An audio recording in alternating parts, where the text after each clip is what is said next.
right, what is up, everybody? Welcome back for another episode of the Giveaway Show. I'm CrossFlex Comics. Welcome to the channel, welcome to the Facebook page, and welcome to the Twitch, if that's where you're watching and hanging out with us tonight.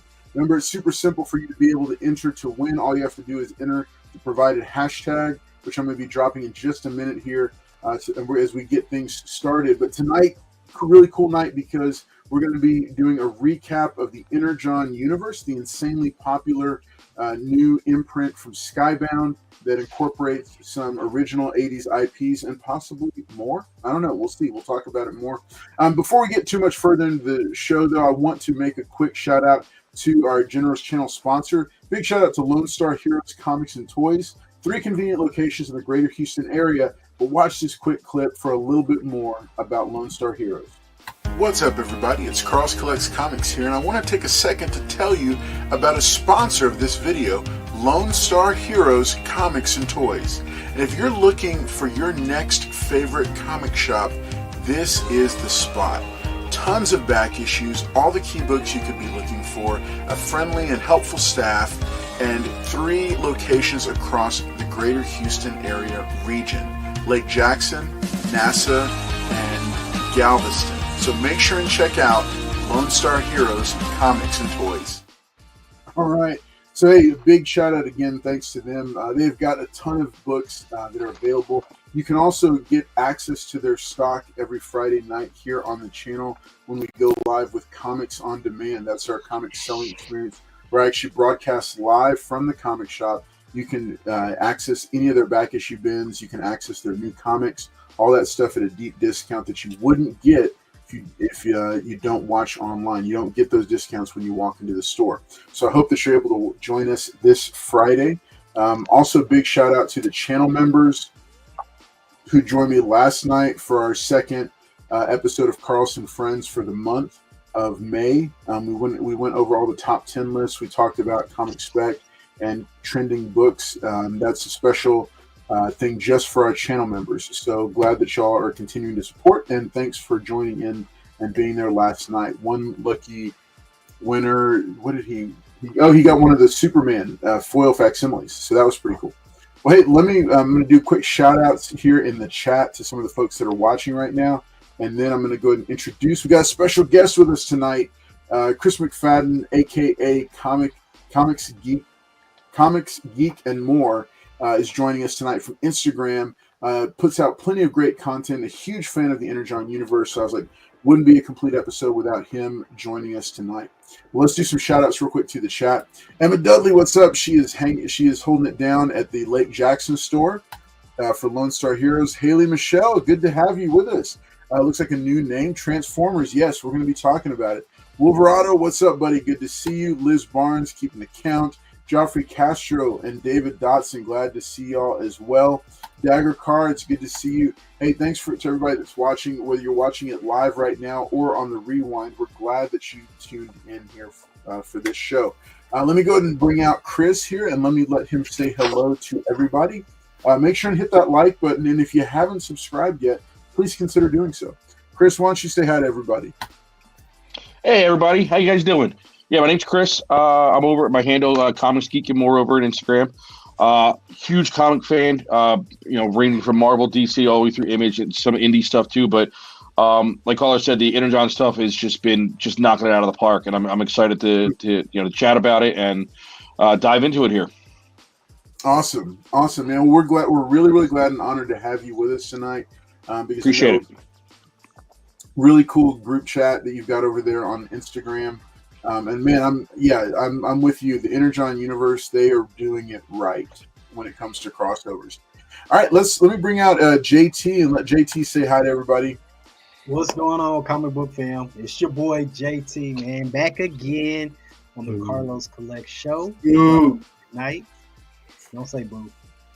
Don't listen to anything my friend of me, Paul, has to say tonight. He knows nothing about Energon Universe, nothing about Transformers. He's just all the way wrong. All right. Hey, do you want to give a quick shout out to Anti-Hero Society? Yeah, Anti-Hero Society, man. New comic book club. Came out of the ashes of the Comic Book Fiend Club. Don't want to say too much about it yet, I want to introduce it on the show another time. So yeah, I'll Nice. let y'all have some information soon. Awesome. All right, let's bring it. Let's bring him out. You hear him in the background. He just can't be quiet. Paul, say hi to everybody. Boo. You got a friend there, huh? Oh, they put this up. Nobody knows. That's tonight's giveaway. Nice. I love it. You wish. Hold up. Let me put it in the box it comes in. Oh. So wait, how much of a price drop was there for you opening it and pulling it out like that? No, it was already open. It was never sealed. He's had that since he was a teenager. Yep. Anyway, appreciate y'all being here tonight. Man, look at this. Oh man, dude, you're bold taking it out of the. Yeah. That's nice. That is nice looking. That is real nice. Anyway, thank y'all for being here tonight. Thank you to the new guest for coming in. Finally, somebody I can talk Transformers to. The other guys, they don't know nothing about Transformers, but yep. He was born in the 80s. Thank y'all for being here. Hit the like button, and yeah, we're gonna start on the Energon Universe. Nice. All right, folks. Hey, I see everybody that is dropping into the chat. Hey, let's also do a quick shout out. Happy birthday to one of the biggest supporters from day one, L Green Machine. Man, I hope you were enjoying the casino and the time with your sister. And but big birthday shout out from all of us to you. And picked you up something. Where did I put it now, though? Yeah, I picked you up something special today. But lots and lots of love to you on your birthday, on your special day. I hope you are enjoying it. And then I see also, yes, Harm's Way Chad is dropping in, and he's representing. He says, let's go GoBots. GoBots. Yeah. That's what Paul really knows about. Right. Gordon Sis, good to see you hanging out with us here as well. But yeah, big birthday shout out to El Green Machine. Yeah, buddy, man, I hope you're enjoying it. I hope you're having a good day, and it's been a special day for you. I know every time you get to see your family, it's a good thing. So glad to hear it, glad to see it. But you take care, keep on. All right, so yeah, tonight we're going to be talking through the Energon Universe. So a couple years ago, they relaunched several 80s properties under the guidance of Skybound Entertainment, which is an imprint of Image, and under the kind of the visionary leadership, I think, of Robert Kirkman. And then Daniel Warren Johnson has had a lot to, I think, of architect. They kind of built like a writer's room, right? Yeah, and it seems like. Yeah, and they started just kind of working with it. So there's a few different things we're going to cover. I thought the best way to cover this, because it's been going for, this is a maturing universe. We're at issue 20 for Transformers that just came out. Void Rivals, I think, is either 21 or 22 now. And then G.I. Joe is issue 6 for their ongoing came out. Plus the 4 miniseries, which we'll touch on as well. But it's been a wild ride, and they blew it out of the gate from the start. And so we're going to cover it via reading list. And I'd sent that JT. It's in the group chat, just so you can see, just in case you haven't seen it yet. But yeah, we're going to go ahead and we're going to start off with. So Void Rivals was a brand new story or a brand new title that was conceived of with new characters by Robert Kirkman. Very much like, it started off very much like an Enemy Mine type of setup. Two pilots from two different warring factions crash landed on the same planet and found themselves having to work together to find a way off of the planet that they had crash landed onto, only to find out that they had a lot more in common than they ever realized before, because their two tribes or factions had been at war for so long, and they were young, so they didn't know that this was what was going on. So Void Rivals was brand new, but then we saw the introduction of an old familiar face, and Chris, you want to jump in and kind of add any flavor to the Void Rivals, specifically like issues 1 through 4, 1 through 6? Yeah, so like you said, it was definitely a like a new property that came out. So I think it was a kind of like a little bit of a slow burn for a lot of people because everyone knew it was going to be part of this Energon world with Transformers and things like that. But even myself reading it, at first I was not disinterested, but a little like, okay, where are they going with this? Because like I said, the first few issues, like you said, with these two people meeting, the time between the two of them, it was just kind of weird to see like how is this going to be part of the bigger picture. And then obviously we get the surprise appearance of Jetfire there, and which then kind of gives you this idea of like, okay, this is obviously part of a bigger picture. But this relationship that these two characters started to have with each other, it's almost like, obviously there's a conflict and there's some kind of animosity there, but you get the impression, like you said, like they don't really understand. It doesn't seem like they know why they're mad at each other exactly. Like they know they're supposed to. They know they're supposed to hate each other. They know they're supposed to be enemies, but they're not entirely sure. You get that feeling they're not entirely sure why they're supposed to be, and even if they're okay with being enemies with each other. So there starts to be this, obviously a bond from the need of survival. They're trying to work together as closely as they can with that animosity there, but there's still that tension that's developing between the two of them. But yeah, that kind of takes you through the first few issues of them just trying to stay alive, work together, and just kind of fight that urge to kill each other without realizing why they feel like they have to. Yeah. So I was, I liked it. I liked Void Rivals as it started coming out, but there you go robotics. So I think for me, one of the big things that was interesting about it was interesting, but I think in retrospect, it was smart. It was sharp, was to see, well, and I'm going to get, when we get to the where could it go from here part, I think the Void Rivals thing can tie into, I don't know, it could tie into one idea. But I thought it was interesting because it gives us it gives us, like, right off the bat, it's telling us this universe is so much bigger than just either the Cybertron or Earth. There's so much more going on in this universe than just those two planets, which those original IPs, that's all they ever did was circulate around just Cybertron, right, Earth, and then like later generations of Transformers, they got out into space and we started seeing like the different the Quintessons and the Retgar's planet and all these other places. But they didn't reach out that far. I mean, they just like dipped their toe in it a little bit. This is like with Void Rivals, it's just introducing almost an entirely new species or empire or however you want to look at it. But it's a whole new class of players in the game.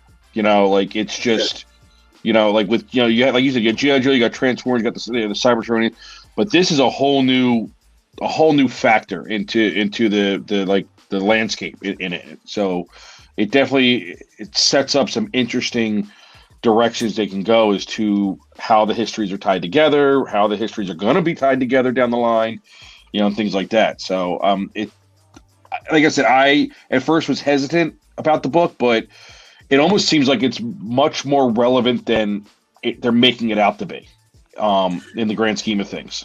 Yeah, and I'm wondering, because the thing is, I don't know the lore surrounding this other property, this fourth property that I think might be up for grabs for them to introduce. But I could see Void Rivals leading to that or spawning that, like just kind of kicking it out of nowhere, but it was there the whole time.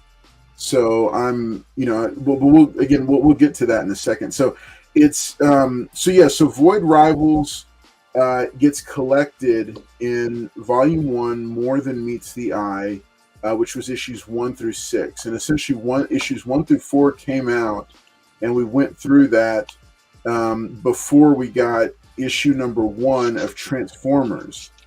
which was that first volume of Robots in Disguise. So then, Paul, do you want to jump into before we do this first giveaway? Do you want to jump into like your reaction, because you're like, we give you a lot of crap about it, but or tease you about not being it, but you're actually a really big Generation 1 fan. So like, what was your reaction? There you go. Yeah. What was your reaction, Paul, when you first, like when you saw Jetfire in Void Rivals? So and then we'll go back to when I agree with Chris, and when they announced that Robert Kirkman was going to get the G.I. Joe Transformers.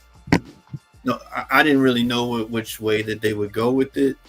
They were saying they were going to keep it to the G1, but then, like he said, when Void Rivals came out, I really didn't go after the issues per se, but I know everybody was grabbing the Jetfire. I forgot what ratio that was for the Jetfire, but I think it's impossible to find right now. That was what? That's impossible. That's almost impossible to find now. Like that Jetfire book you're talking about. I think it's expensive. What I'm saying, like everybody was going after. So, like I said, I didn't really read the Void Rival. I have a few issues. I think I believe it's Hot Rod doing a mission in Void Rivals. But like I said, I'm really a Transformer guy, so I was just gonna wait for the Transformers #1 to come out. I knew that they had the G.I. Joe was going to be linked to it, and they were going to introduce this Energon Universe. But I think Larry Hama has his own G.I. Joe issues that he's writing. Yeah. But yeah, so I wasn't really into the Void Rival, but I knew that there was going to be a shared universe with G.I. Joe and Transformers, which it should be. I mean, it's going down to the movies coming out now. But yeah, I was really waiting for the Transformers 1 to come out. So what did you think when you picked it up and read it? So issue 1 came out. It blew me out of the water. I was like, wow. So Jetfire was the one to revive the Autobots or revive the Transformers. And me and Chris were talking backstage. Yeah. Him and me were on the same page. What Starscream did to Bumblebee, I was like, wow. But that was interesting because it was like that. It was crazy because they were recreating the characters, but in the cartoon it was the Decepticons and the Autobots, but right here it was like Starscream, Optimus, this person, that person, and then finally the Decepticons got the upper hand, and they were gonna start reviving their troops, and Optimus had to do the sacrifice, which you see right here, the Scotty Young cover. This is when he blows up Teletran 1 and was running. What do you see that?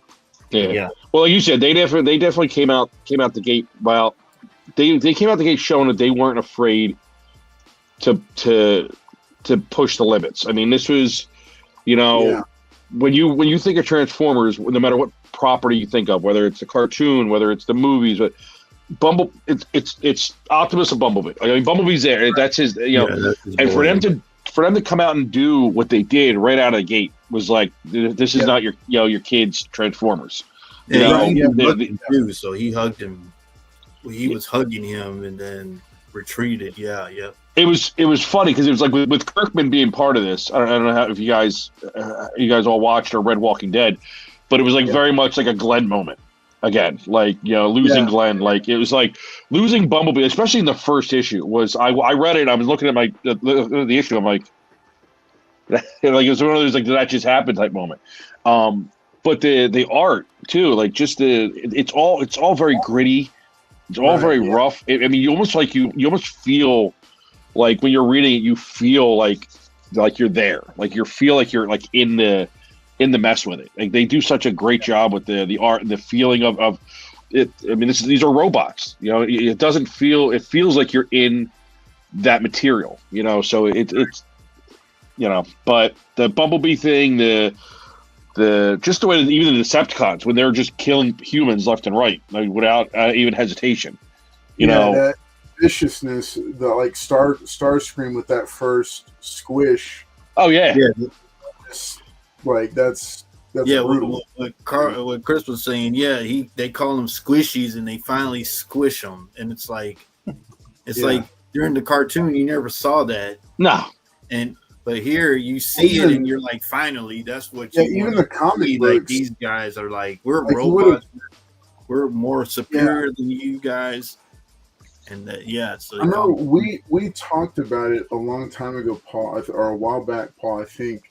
And I remember we were talking about, and it was like you would have thought that would have happened somewhere in the comic books at some point. I thought I think the only time was in the All Hail Megatron series, because Megatron did that once in one of the comic books a while back. But the way, like how often it happens, is just like it's really large robots interacting with humans. Like, the consequences and the impact are real. And I think a lot of it has to do with the era that we're in. Like when Transformers were in the comics, like when Marvel printed them years ago, and even in more recent years, like what was allowed and subject matter, also depending on the company you were being published by, allowed you to get away with certain things. Being published under Image and being Skybound, you're really not. I mean, like I said, you're right. You got Robert Kirkman writing this. If what he did on Walking Dead is any inkling on what he is willing to do, storytelling wise, it tells you right there. I collected a lot of the Dreamwave Transformer stuff, and the art was phenomenal on that, but you never really saw that level of violence, or at least obvious violence. I mean, like, there's always death in these comics. I mean, you can't expect robots and superheroes to smash through buildings and people not die. You just don't see it. But they're showing it. They have no. I mean, and it's maniacal. Like the Decepticons, like Starscream, when he did that, and even later when he did it, it was just they portrayed that idea that he's just enjoying this so well. Yeah. There's definitely like a. I mean, he's definitely not the and that's another thing that's interesting about like how they've kept these characters the same, but they're so much more interesting now. Everything from Duke in his kind of the PTSD and what he goes through facing them. Like he was just always like a very kind of almost like a blank slate good guy in the cartoon and even in the comic books. But here, I mean, he's just very interesting. We'll get to the 4 miniseries in a minute, but he's more interesting. Cobra Commander. Oh, Cobra Commander is great. Yeah, is an actual legitimate threat, and the same for Starscream.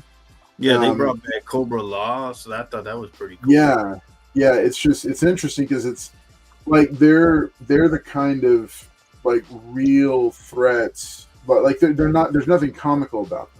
Right. Well, it's like I said, you don't have the limitations. You don't have the Saturday morning cartoon limitations. Like when I was in my comic shop not long ago, some guy was in there with his kids, and they had to be like 5-6 years old, whatever, and they were looking for comics. They wanted to read some comics, and they're asking the owner, like, "Oh, what do you guys got? What kind of kid stuff?" And the kid comes over, and is like, "Daddy, Transformers," and I'm like, not so much. Like, not for a 5-year-old. Like, not that it's like horrific. I mean, it's not going to put him in therapy, but it's still not that young yet, and that's the thing, that it's right now a lot of these properties that were fun for us as a kid, like for our demographic. I mean, I'm my mid 40s. These are Saturday morning kids with adult money now making this stuff. They're making it for the Saturday morning kids, So the kiddie version of this stuff is not. I mean, whether it be even like, I mean, I'm not reading it, but I get the same impression from like the Thundercats books. Any of those 80s properties now are being geared towards adults. Not like obscene adult, but like it's mature material. It's stuff that would probably be shown on like HBO or cable or something like that. And it's definitely not something for like little kids to read. I mean, like it's out there for you. You can find it for that, but not these properties. These are for the kids who remember sitting in front of the TV watching it, which is fantastic. Yeah, no, that's very much that sums it up really well. It's kids' properties with like the adult money behind it now to really kind of seed it and make it grow.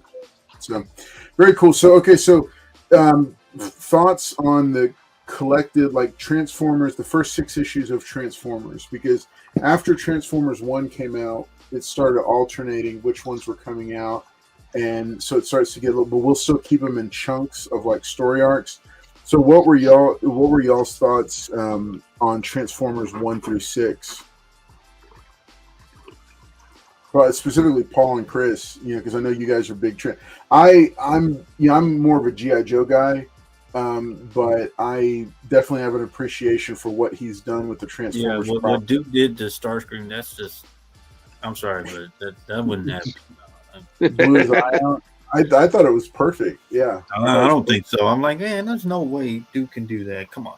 No, I think it worked just for the fact it was one of those things where it was, the auto or the Transformers, Decepticon or Autobot, either way, they have this idea, which they fully have the right to, that they are superior, that they're larger, but there comes with a certain degree of overconfidence with that.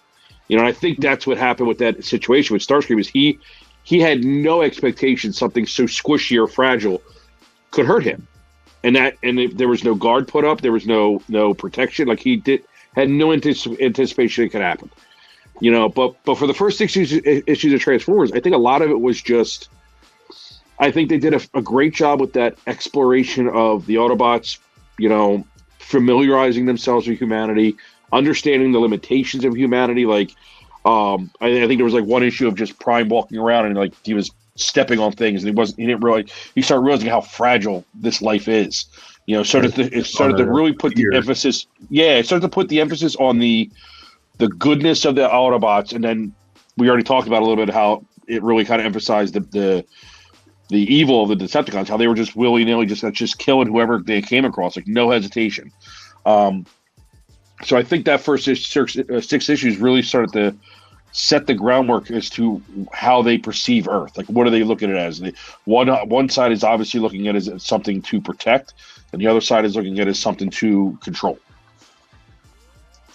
Yeah. Okay. So, hey, let's do this real quick. Let's go ahead and JT, I want you to. I know you picked up some comics this week. I'm going to have JT do. We're going to pause the Energon Universe, and we're going to have I'm going to have JT show off some of his new books for this week. Then we're going to do our first giveaway. So if you haven't entered it, hashtag Spawn Universe, brand new. They've been dropping Spawn books over the past couple of months quite frequently. So a brand new one came out. We spotlighted it last night. This is the Virgin. This is the Todd McFarlane Virgin variant here. So this is going to be the first giveaway of the night. If you're a channel member, you can do the upgrade to get this Sins of Sinister number 1, 1 and 50 variant that we've got here, generously provided by Wolverado. But yeah, this is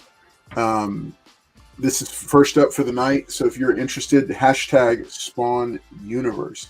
But JT, let's see. What did you pick up this week? Okay, guys. So it was a light week for me. Very, very light. I picked up 3 new books, and then I picked up some older books that I had in my box still. So I haven't caught up on Ultimate Wolverine, but I did get the issue number 3.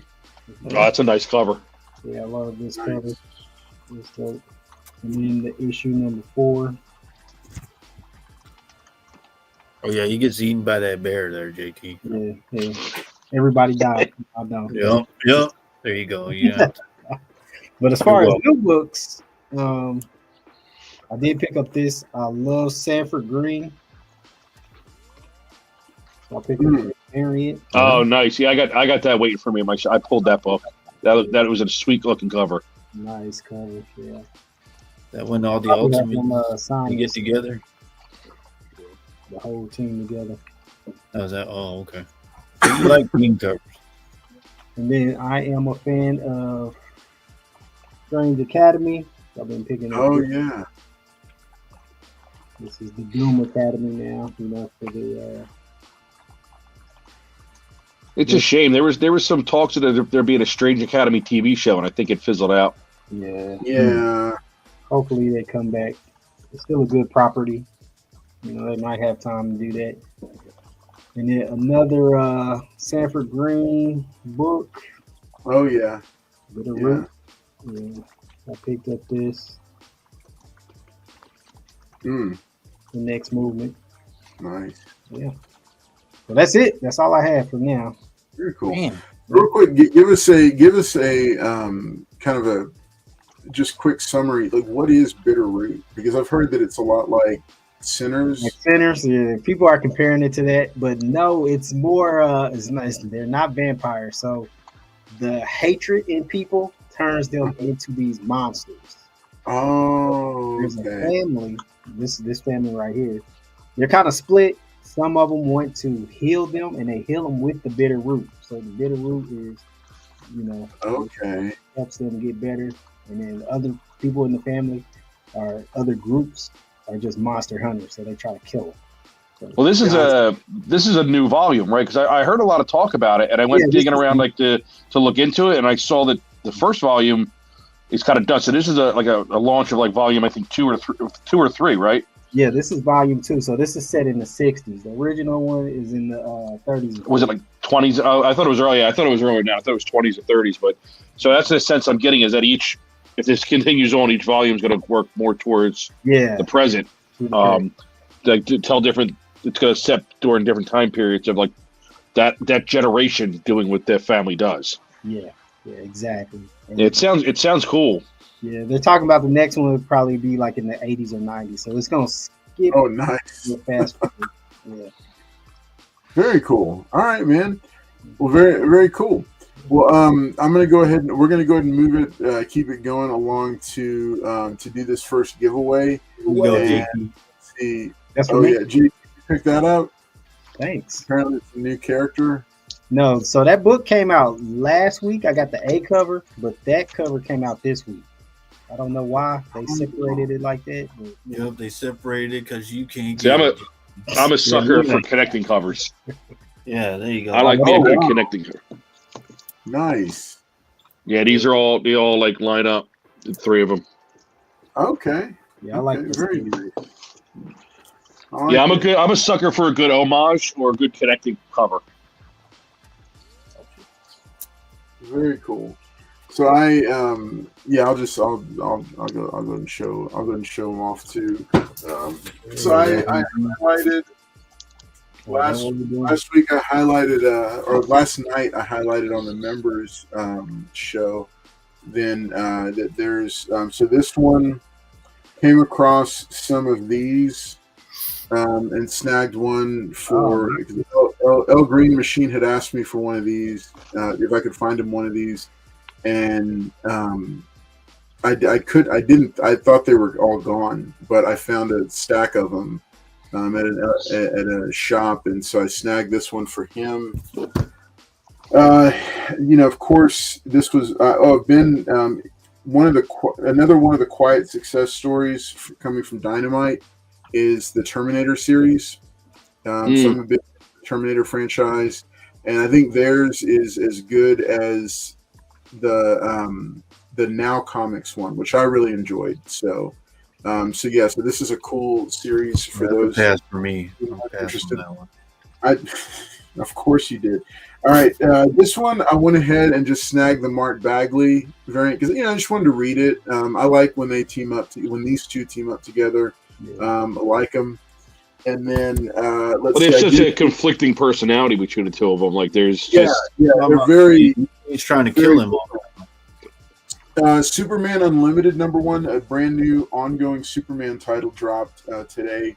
And as I had mentioned last night on the Carlson Friends episode, did you get the James Gunn cover? Right. Yeah. More. This is perfect for signatures. So if I get a chance to have Corn Sweat or Gunn sign a book, this is perfect right here.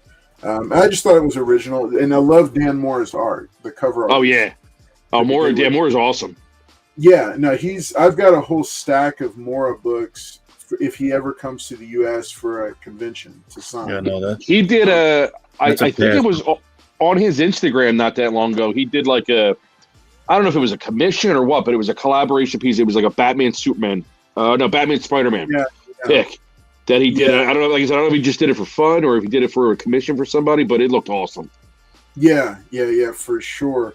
Another one I picked up, it's Jim Lee. I didn't think it was the best Superman and crypto cover that came out this week, but it's Jim Lee, so I went ahead and snagged it. I thought the Perillo one actually was a little bit better, but I could only get 2 of them. And this Jim Lee one, I could, it's a cool variant, so I went ahead and snagged it. And so that, again, not very many pickups from me either. I did have that came in from somebody else. This photo cover of Ewan McGregor. Oh man, Got this. That's a good book, man. Nice. Yeah, no, the person I got it from said it was like a contender, but it's probably only about a 7.5. What? So, Yeah, right. yeah. So but he was very kind, and he gave me this Zorro number 5, which I was missing. Yeah, so guys, in that story, Zorro dies. Gets hit by the. Like it goes until issue 10, I think, or 11. Oh, well, But not that was a Zorro. good one. And then, so I've been picking up Punisher comics, and he did a crossover with a lesser known series called The Nam, and this had come up on a recent episode. Oh, wow. Of Comics on Demand, so I snagged this from Paul also. So I picked these 3 up when I saw him today. He didn't even want to see me, guys. He wanted the books. Yeah, that's definitely a deep cut title, the Nam. That's not a It's like it's like, and the thing is like it's a cool title, but I think the biggest reason, like, I'm building too many runs right now, but the biggest reason for me to grab was that it goes into the backstory of the Punisher, because like timeline wise he was part of the Vietnam War. That's what he was a veteran of, like at the time that his comics were real big. And so I kept an eye out for them, and then wouldn't you know it, of all people, Paul would drop it on an episode of Comics on Demand. Paul's fond of selling books at about 187% over fair market value. So Chris, he says that, but he wanted a deal on that book, so don't listen to him, man. He's like, will you do this much for me? I'm on a budget. I'm like, I got you, buddy. So big shout out to Paul. I give him a hard time, but yeah, he some cool books that I picked up there. All right, well, cool. Well, hey, let's do this first giveaway, and let's get this book into one of your books. Night. Even though you two, we don't have all night. We don't have all night. No, man. You and Chris got them books. The man, look, the first shop he went to, he walked out with a stack this size. All right. Listen, I know you're in. Where's everyone? Real fit. Where is everyone? I know, Carlos. You said you're in Texas. Where's everyone else based out of? I'm in Jersey, so I'm an hour ahead of you guys. Oh, you're all Texas. Yeah. We're all okay. Yeah, and Cowboys fans? No. No. Okay, good. No, we're in Houston, Chris. Okay, all right. Just checking. We don't mess with the Cowboys. Okay, because Eagles here, so my internet might have cut out a minute ago. There was, Whoa. I'm born and bred Philly, man, all the way. Oh wow. All right, there you go. Paul's comic tariffs. That's what it is. There you go. Paul loves tariffs too. Paul too. Y'all should have seen when Paul came out for his Liberation Day. He held up a sign with Carlos gets this much of a tariff, JT gets this much. Right. All right, let's see. Haley Michelle says they're doing a sweepstakes release comic releasing on June. That's right, June 18th to win a chance to go to the Superman premiere. I'm definitely going to do it as well. I like that Star Wars comic. Yeah, photo variants are fantastic for autographs from actors. I usually don't get actors to sign comic books, but photo variants, I love that. Tops Zorro, yes, thank you so much. Laughing uproariously at what did Wolverado say though? Now with signatures, when you guys see, I'm particular about signatures. Like, will you buy them? Like, I don't buy signatures like signed books, even if it comes with a COA. Like, I want to be there when it's signed. Yeah, same.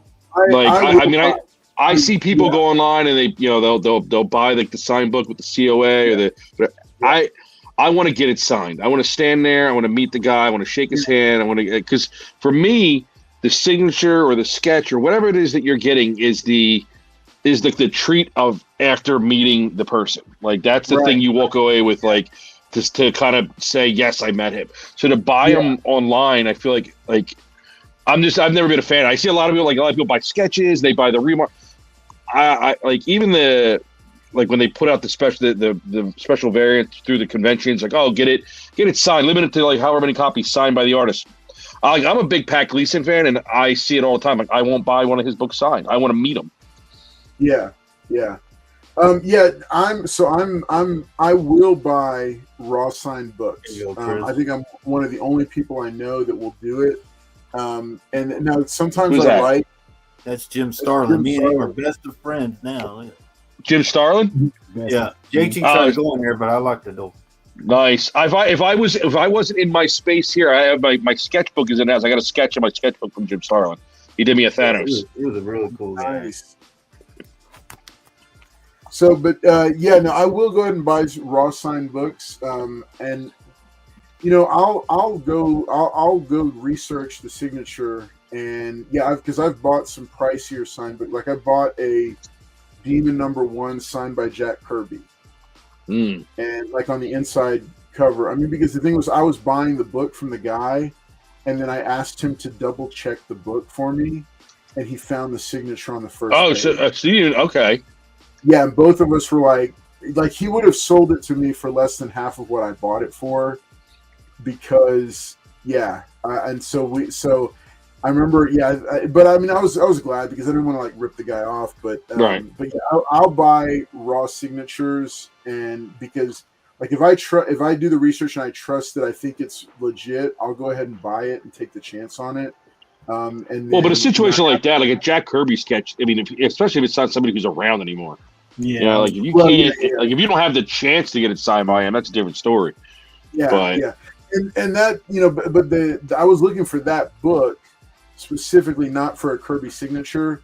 It just so happened that that like when he took it out and he opened it, like he took a picture and he sent it. He said, "Hey man, so we were talking about the price for that book, but I took it out, opened it, and look at what I found inside." And we were both like, "Oh wow, okay." I said, "Okay, let me do some research and on that." And I felt like it was better than 70% chance that it was legitimate. So I went ahead and bought it. I haven't gotten it verified yet, but that's one of the top ones I probably will get verified. Oh yeah, I would definitely. Because it's, and I don't know, it stinks because it's, when you get it, because I'll get it slabbed, you won't be able to see the signature because it's, ballpoint on the front page, like old school they used to do, which that legitimizes it to me, because Jack Kirby was never alive during a time when people would scrawl it on the cover. So so I definitely see that being a thing. I hear you, Harm's Way Chad. And that's the thing, is that the Stan Lee signatures are a whole different thing, because there's so many different eras of his. Let's see, Haley Michelle says, "I'll only buy something signed if the person is gone." It's like a tribute of sorts. I'm the same way, like me, some people can't make it to a show. That's correct also. I've gotten signed for the signed price. I'm with you, but sometimes I won't make it to a con anytime soon, so I'd like to have something. I love getting a chance to meet him, like getting Chris Claremont and Larry Hama and some of those guys to sign some of the books that they have for me. Oh, Chris, you got Larry Hama's signature, man. He had all the table full of G.I. Joe books, man. He was that guy. We're waiting. I didn't know if he would ever be back. 20 books, man. I'm like, hey, man. I felt like I was justified, and he Showed up with a freaked hand out. cart. Man, he Yeah, had I the had- whole I had- he had I had- all Larry Hama's table all with his And he books had the all paint over, markers. They had the man. drawings. Yeah, and certain paint markers they had to sign with. And he's that guy, man. Don't let him fool you. Chris, I had every key book from the original G.I. Joe 1 to 155 run with me, and I got them all signed. Nice. It was like hundreds of dollars. So you had a whole line of people behind you cursing at you, right? Yeah, we were like, no. Or did he do them in stages? I was considerate. I waited until things had died down. There was an empty table next to his. I talked to the handler. I said, "Hey, look, I've got a bunch of books. Can I lay them out?" And because I hadn't had a chance to make window bags for any of them, and I just, and I had like different paint markers for different books based on the color of the book and the font and all that. And I said, that, I'd like to wait until he's slow. I said, I will stay here all day. It was a smaller local convention, so it wasn't like, hundreds of people. And so I just waited. And then when he was free and he was fresh, like he'd just come back after lunch, and the guy said, okay, yeah, hey, you ready to go? I said, yeah, I'm all set up. We're ready. And he just kind of walked around the table and did the signatures. And that allowed paint markers to dry. But man, I'll tell you, my copy. I was the guy behind him, and he goes, "Hey, man, I gotta take a break." No, you were the guy behind me, and you were laughing the whole time. And so, to remind you, I'm meeting my favorite creator, and he's there heckling me in the background as the guy's signing my books, and I'm trying to talk to him. Listen, I can't say anything about that because I've been in line with friends of mine, and I've given them about I'm like, I've been that person who they don't know we're friends. I'm like, can you believe this guy? Like, I draw such a scene. Yeah, to people do it. Like, I have no problem doing that. Listen, I'm the same person who my wife and I were in the mall. She was at like one of the anchor stores that lead into the rest of the mall, looking at clothes. And I from across the way, I said, "Ma'am, don't you try and leave the store with those clothes." I made such a scene just to fuck with her, and she was pissed. But I got a good laugh out of it, so I didn't care. Listen, you embarrass the people you love. That's what it's all about. You embarrass people you love.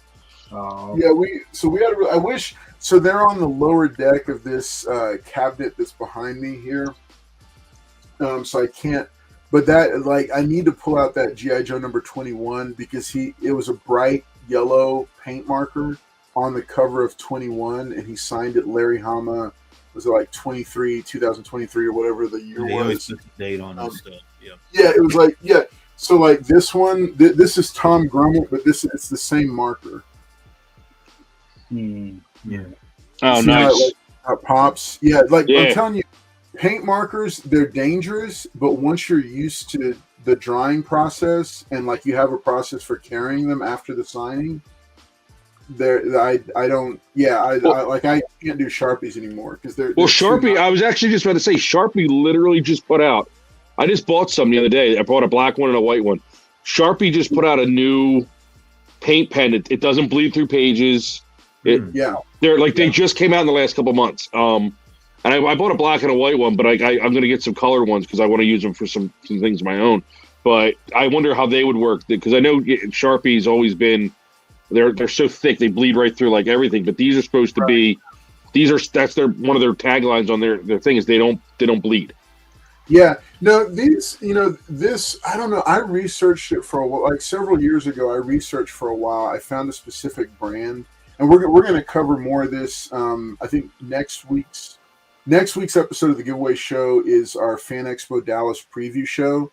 So, like we've done last year, or like we've done previously, we'll go through kind of the whole packing and prepping process, and I'll show the brand of. I don't have them up here in the studio. I don't have them, but it's a specific brand of paint marker that I tracked down, and it was I think it was $40 for the set of 8 colors, and you have to prep them and everything, and you can buy them separately on Amazon for $10 a piece. but I went and got the set because I would. Yeah, I got it before the Larry Hama signing because I knew I wanted to have different colors, and I wish. Oh yeah, man. There's not drawers on this cabinet here, so there's no easy way for me to get to the G.I. Joe signed books. But like for his action figure, I had him sign in the that's cool. Bright blue marker. Yeah. So I bought this like a month after his signing on the hope that I might be able to get him to sign it at some point in the future. 2 years later, almost to the day, I gave it to him to sign. Yeah, and he told Larry Hama that story. You kind of scared him. Like, listen, man, I've been stalking you for 2 years to get this signed. Online, mind you. Online. Oh. But it was I don't know if that makes it better. You know what? Yeah, as I said it, I was like, yeah, that's not a good look either. You don't want to work. All right. Let's go ahead and do this first giveaway so that we can send this puppy to a brand new home. Remember, hashtag Spawn Universe for your chance to win. I see we got 19 entries. Hit that like button if you haven't already. This is the Virgin variant for Spawn, The Curse of Shirley Johnson #1. If you remember way back in Spawn issue #5, she was one of the victims of the serial killer. And so the way they're growing the Spawn universe is smart. Like they're doing some really cool things with it. It took a while for him to do it, but I'm glad he's doing it.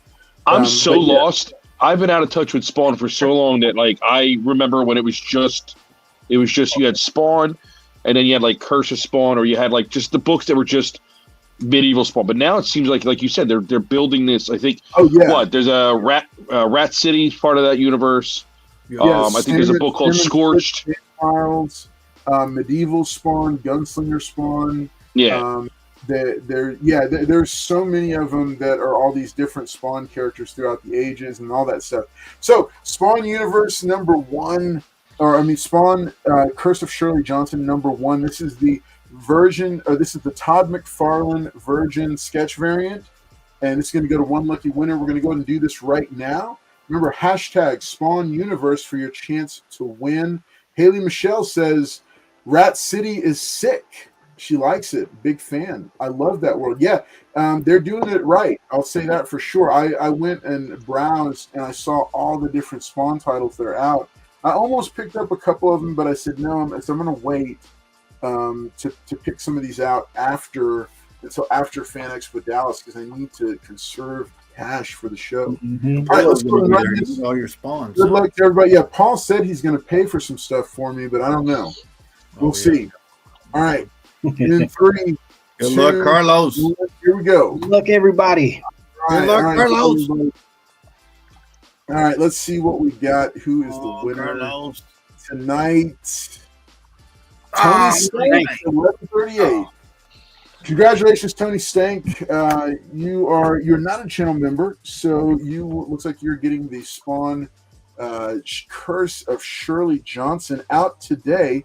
There's probably still copies at your local comic shop. If not, keep an eye out. We might have some left on. How you feel, Mike? We might have some left on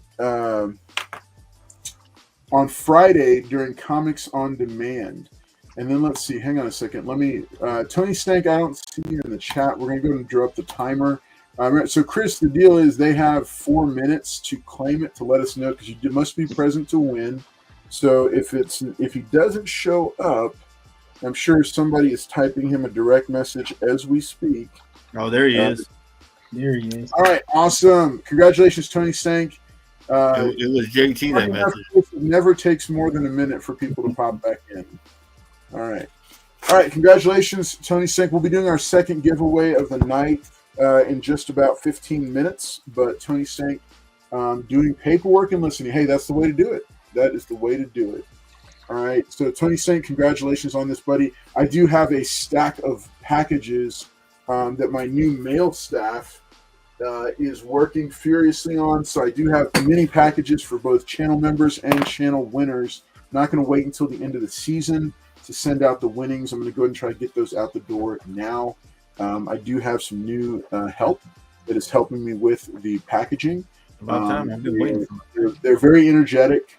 They're very careful, and they know exactly how to pack comic books because they. Oh man, that's right. The girls. Wow. The girls are family, right? He's all like, thank you, Arsway Chad. We no, not cousins. Not cousins. Not cousins. My daughters. They no. So my daughters want to earn money to be able to buy things. Right? They're tweens now. But we told them we don't give allowances in this house. We allow like your chores or expectations of living in this house, being a member of the household and the family, right? If you want to earn money to be able to buy things you want instead of need, you can find like extra jobs to do. And so they have been helping me with the studio out in the garage, and they're now helping with some of the organization and stuff here. But they get to do that for the cement. So they did a good job. They did do a good job. They did a really good job in the garage. Yeah, they've gotten a lot done around the house. The whole time I thought you hired like some professional helpers with you, and then you hired your girls. Well, the one guy that people said was a professional, he wrapped some comics in a pizza box, and I said, no, I don't know about that guy. Who's that? That ain't me. That guy right there. And that's what I was going to show Chris. All right. But she had. All right, show it off. Come on. Oh, nice. She took Cobra forever. She's the voice of Baroness, but she had passed. Oh, yeah. Yeah, she passed. Like you were saying, it's cool to go meet them and get that interaction. Oh, yeah. I'm gonna pull a second book. Hey, tell you what, if you follow me on Instagram, tell you what, I'm gonna let. Let's see. Tell you what, this is a fresh new book for the second. We got Chris here. Chris, we do 2 giveaways a night. I can't get to my Energon Universe box right now, but this is a brand new book. I didn't know if I was going to put it up or not, but I think I'm going to go. Yeah, it went into the giveaway box earlier tonight. This is Batman Detective Comics number 15 from the New 52. It is the Death of the Family crossover. Is that one of the die cut covers? It is. Yeah, it is. You can. I don't know if you can see it. It's in pretty pristine condition. So this is going to be the second giveaway of the night. These are hard to come by.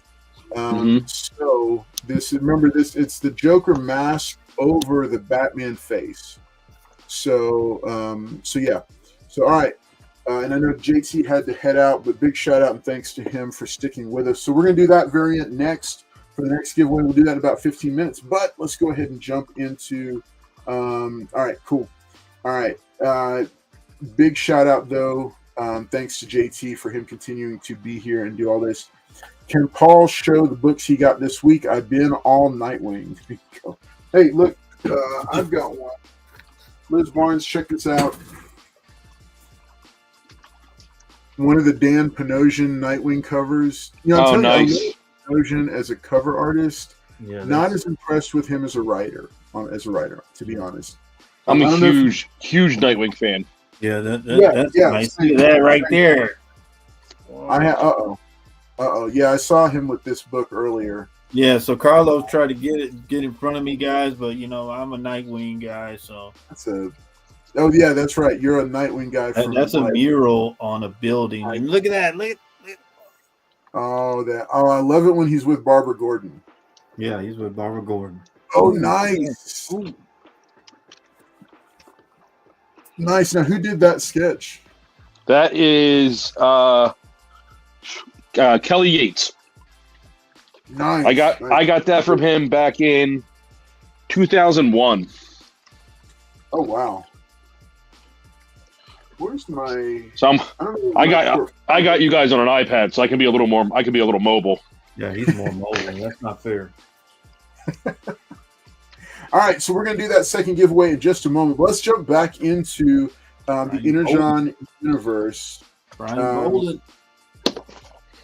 So the deal is, we just talked about, or the last one we talked about was the Transformers issues 1 through 6. When you said about 1 through 6, I like the back and forth between Soundwave and Starscream. You knew that there was something coming on with that as well.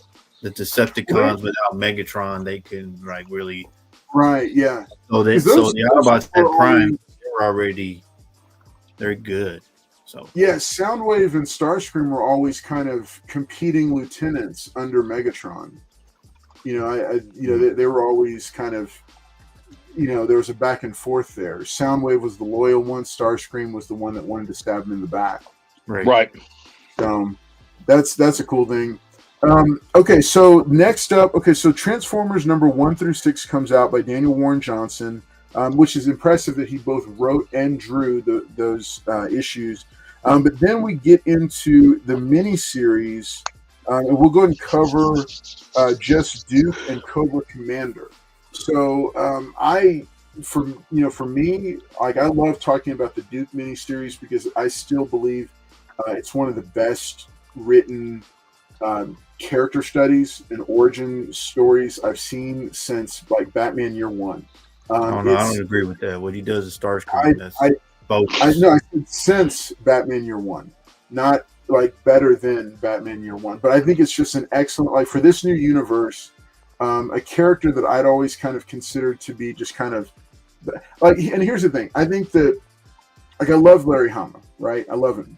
And he's done a lot with a lot of different characters, but I just don't think Duke was ever explored the way he could have been to create as compelling a character as was created for this new universe. Because I think that this Duke is hands down more compelling than either the cartoon or the comic series. Well, so I can say I'm not familiar with Larry. I mean, for years, I didn't read G.I. Joe for years. I mean, I'm familiar with Larry Hama as a writer, but not the material. But I agree with you. Like, the Duke in this book, it's like I said earlier, they're taking these characters that everybody knows, and they're removing the limitations that the childhood, vision had on them, and you're not losing who they were. You're just getting more of them. You're getting more of what they were. They were expanding these characters into who they really, their full potential. Like you said, Duke, you never really knew much about him. This story gives you this whole. It's almost like a Punisher aspect, where it's like you take this guy who was already a military mind, who was already, and then you push him into this, put him in this scenario of this. Yeah. These robot, like, where it's just like, this is totally off the map stuff for him, and he has to process this, deal with it, and make it through it. And like, they really explore they're giving you that modern twist of like you said, the PTSD, the trauma, all that stuff. And it's unlike anything you've seen kind of portrayed by Duke. Yeah, and here's something interesting that just came to mind, because I've been I'm a huge fan of the original Predator, right? And I keep waiting for them to make a either a sequel or a spinoff that can come close to rivaling it. And Prey was good, Prey was really good, but it's still just kind of the same beats as the original. And I think part of what made the original so powerful was okay, and so there's, and I don't know, y'all may not agree with this. I see parallels between the Dutch character from Predator and the Duke character in this new Energon universe. No, I can. In terms of like you point out, like a strong military man who his world is turned upside down by these alien invaders. Like, right? you think meeting him, he's the top elite military aspect. He's been through every war there is. He's fought every enemy there is. As far as he's concerned, he hasn't come across a situation he can't handle. And I completely agree with that. I feel like if they would have ever developed anything, like if they would have taken the Predator movie and taken that property and turned it into a comic book afterwards and explored Dutch after that, like I feel like you could see that evolution into like how Duke is now. I can completely I can see that. Yeah. All right, hold on now. Hold on, man. You're not going to brainwash Chris now, but I'm still with believing that there's no way Duke can do that to Starscream. I'm not into all that. No, man, it was. Chris. I'll say this. I think it was 65% skill and 35% luck. Because like as you're like, what was it, flying up over him and you fire down and you blow his eye out?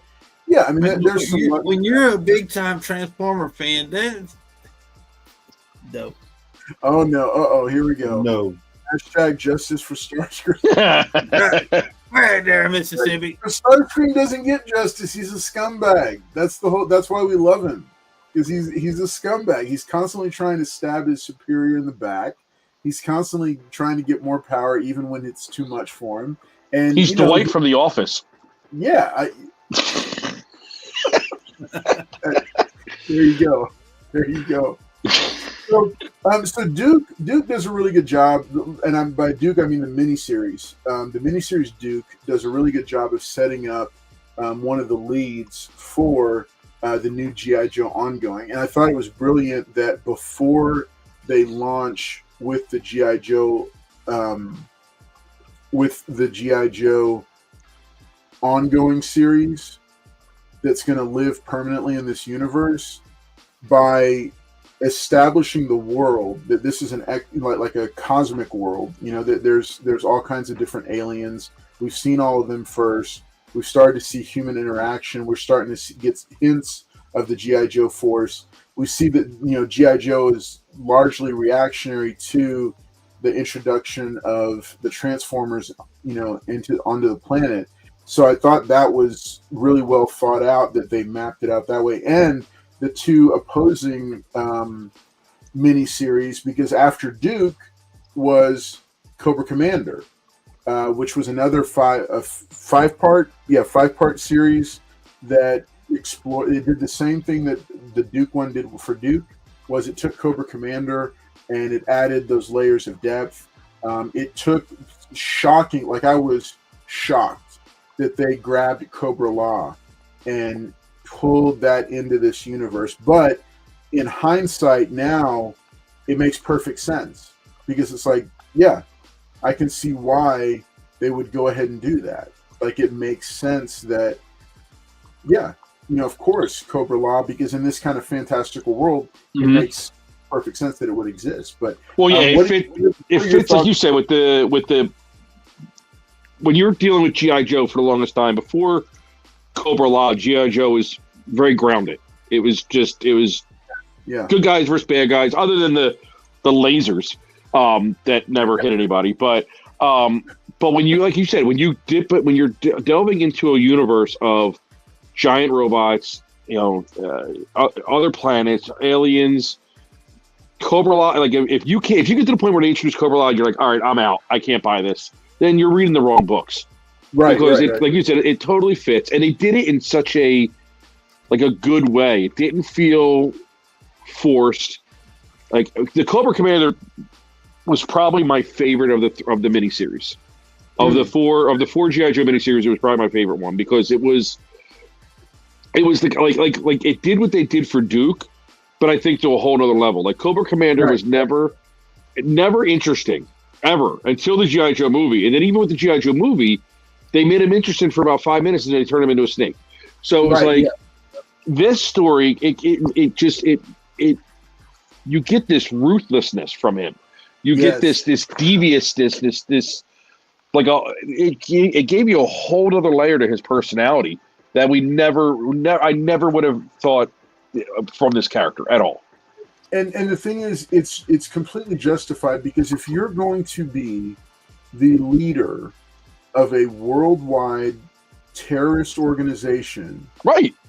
I mean, there's got to be something incredibly dangerous about you, right? You have to be willing to do the things that you want your group to do. Yeah, and we got that in like the original G.I. Joe, the Real American Hero. You know, they did a lot of that, but like none of the Cobra Law stuff was incorporated. But I loved this obvious, I wouldn't call it reverence, but like a healthy respect for the lore of all these different IPs, and how can we meld it together, and make it one big cohesive universe that works. And that's going to last, you know, because the nice thing about Kirkman is that he's a long-term thinker. Like he's a plotter for the long term for these. Like he was entering into this saying, we're gonna run this for hundreds of issues.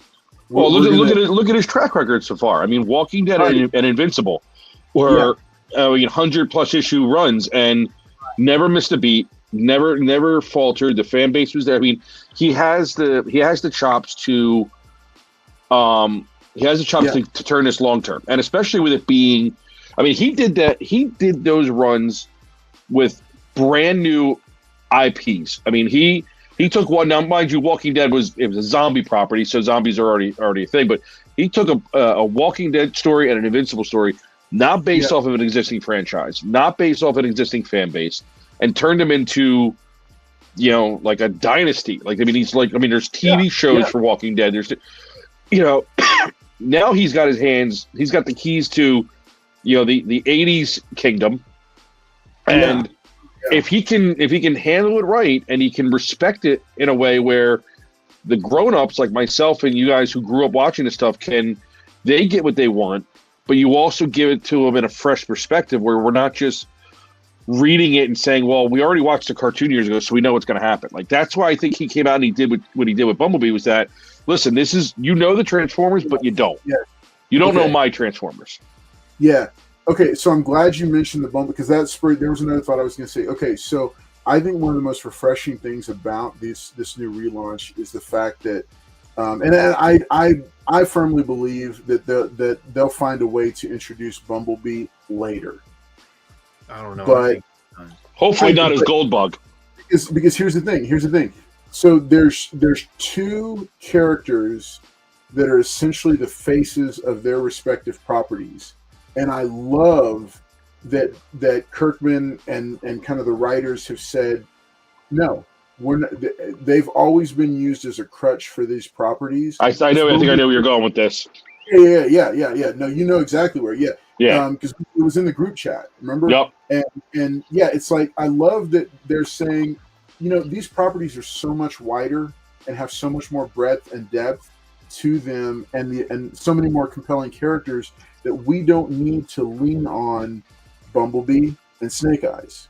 Yep. You know, it's so I love that they're just saying, I think, so Southern Comic, I want to acknowledge his comments, because he's had some good comments. I was going to say that, but I didn't know if we were going to that route. But yeah, so we're kind of weaving around. So he says real quick. The only thing I'll say is Cobra. The only thing I didn't like about it is that they captured Megatron, and I'm like, there's no way. I think we're going to learn more about that. They're making G.I. Joe too strong, and being a Transformer guy like me, no, that doesn't work for me. Well, you got to consider. I mean, they're essentially machines. If the machine is deactivated or not functioning, you know. And the thing is, just like any character. Like, I mean, I'm a Superman fan to a degree, but the thing with Superman is that he is, if you write him truly to what he is, there's no interesting thing about him because he can't be beaten. If you live by this idea that these Transformers are untouchable, there's no drama, there's no risk, there's no story to tell. They have to have, they got to have some kind of weaknesses. They have to be able to be caught off guard. They have to have flaws. Yeah. So if you have this idea that they're untouchable, that the humans or G.I. Joe or Cobra, who are obviously a little more advanced than your average citizen, if they can't manage to wrangle one of them, even temporarily, you got to be able to suspend a little bit of belief with that. Yeah, that's a good point, because you have to make both sides. I agree with you, but not Megatron and not Starscream. I'm okay with the rest. All right. So Southern Comic Geek says, I agree, Cobra Commander is a badass versus he was always someone else's B in the cartoon. I mean that's right. Well, see, that's the thing. That's the thing. Again, it comes down because to they didn't introduce Serpentor yet. The whole idea of formidable characters. Like, yes, they have weaknesses, but they have to be formidable, like truly dangerous threats. And I love that they've kind of unearthed that. Southern Comic Geek also says Oblivion Song and Firepower by Kirkham were good too. Firepower was not bad. It just I don't think it really took off. And then Cliff Jumper has been playing the part of Bumblebee. Yes. In the comic. Yes, I agree with that. Yeah, I agree with that. There's always got to be that relatable Transformer, like in the recent Beast Wars movie. Who was it? Was it Prowl? Mirage, that's right. Mirage was kind of the Bumblebee surrogate, and right. I think you always have to have that doorway character. But I love that the easy choice would have been to say, okay, Snake Eyes right off the bat. There's a Snake Eyes miniseries, and right off the bat, there's we're gonna have Bumblebee be the one that, like, it would be easy to have Starscream shoot Cliff Jumper in the face, right? But instead, they went the harder route, and I think it's better for it. I think the story's better for it. Yeah, well, like I said, it showed that they were willing. They're not willing to. They're not willing to pull the punches. Like, they're willing to do what they got to do, and to show you that, like, again, this is not your kids' Transformers. Like, anybody's expendable. Yeah. Haley Michelle says, well, Superman's home planet is his weakness. It's a trauma allegory, but otherwise I agree. Okay. Let's see. Come on, Paul, you're forgetting Circuit Breaker. Who could forget Circuit Breaker? What was she in issue, like 8 or 9? Yeah, but she wasn't part of the G.I. Joe people. Hey, what's wild? What if they introduce her? Oh, well, then the Transformers are all dead. You see what she did when she went Omega. All right, Paul told me his favorite Transformer is Psykill. Oh, God. I'll listen to that crap. And the thing is, what y'all say about Cliff Jumper, I like Beachcomber. What they're doing with him, I like how he has that don't want to fight mentality. Well, so they're bringing that also to piggyback on the miniseries that we're talking about, like with G.I. Joe. I'm kind of surprised they didn't do it, or they may still do it, but they didn't do any miniseries for the Transformers world. We didn't get any kind of miniseries for any of the characters, background history on them, or anything. And I'm hoping eventually we'll get something like that for some of the, especially some of the characters that we've been getting introduced to in Void Rivals, like Sprayer and Hot Rod. Like maybe give us some of those, because some of these miniseries, I mean, it really feels like Kirkman is taking a page, and I hate to say it because it's so cliche, but it seems like he's taking a page out of the MCU, where he's giving you the individual character storylines, and then bringing everything together into one thing, but making it in a way where they're connected, but not necessarily like you don't have to read them all if you don't need to, but like to what they said a minute ago about Serpentor, like I feel the same way about Serpentor that I do about Snake Eyes. I don't want him anytime soon. I eventually do want him. I think it'd be really cool to see how they pull off the whole Serpentor thing in this G.I. Joe universe, but I hope it's not anytime soon, because I feel like the minute they introduce him, it's going to overshadow any character development they did with Cobra Commander. Right. Yep. Yeah. Well, and I think that the one big huge difference I think for this one would be what happens in the race to create Serpentor when you introduce the Transformers and another IP into it. Well, didn't they create him by going to the tombs and all that? That's what's right. He was all history's greatest leaders and stuff like that. It was very binary. Do that, right? It was very binary. It was G.I. Joe versus Cobra at each of the 5 or 6 tombs. Oh no, right? G.I. Joe kept getting their butt whooped because they kept getting the DNA or whatever. Yeah. I don't think that they can do that now because that's too creepy. I don't know. I'm interested in how they might handle it. To be honest, I'm just as a G.I. Joe fan, I think Serpentor was cool, but I'd be okay if he's only introduced once we've really laid the groundwork. Right. Like I'm okay with how they're doing it now, and I mean I know that he's tied to Cobra Law, so I'm kind of interested in how they'll have him do. But I love that they're going to take the time with Cobra Commander and really establish him along with the rest of the world of Cobra, like with Destro, and kind of what that world looks like and how they function in their hierarchy and all that. Because I mean, there's so many other characters that could get brought in. But yeah, so okay, so there was another thing you said that I wanted to touch base on. Okay, real question. Oh wait, Paul, did you back the Transformer Kickstarter? Okay, the one that the one that you sent me the bus thing. No. Okay, he's got all the original issues. Okay, real question, without being cliche, what G.I. Joe would be teamed up with in Transformers? You mean like which G.I. Joe character would be paired with what Transformer? Is that what they're asking? I think so. I'm not sure. I don't know. I think we got to see where it goes from here. I know. Is he saying like headmasters or something? No. I don't want headmasters or target masters. I mean, it's. Listen. Essentially, yeah, because I don't want Nebulons. I mean, I like to have GI Joe Cobra headmaster target masters. That would be pretty cool. No, I think essentially what we got teased in the Energon special book. I think that's basically the equivalent of like headmaster and target man. Like that's their way of doing it, like the mask thing. Yeah. Well, yeah. So okay. So we'll go ahead. Not this. So, other property. Yeah, that was kind of cool.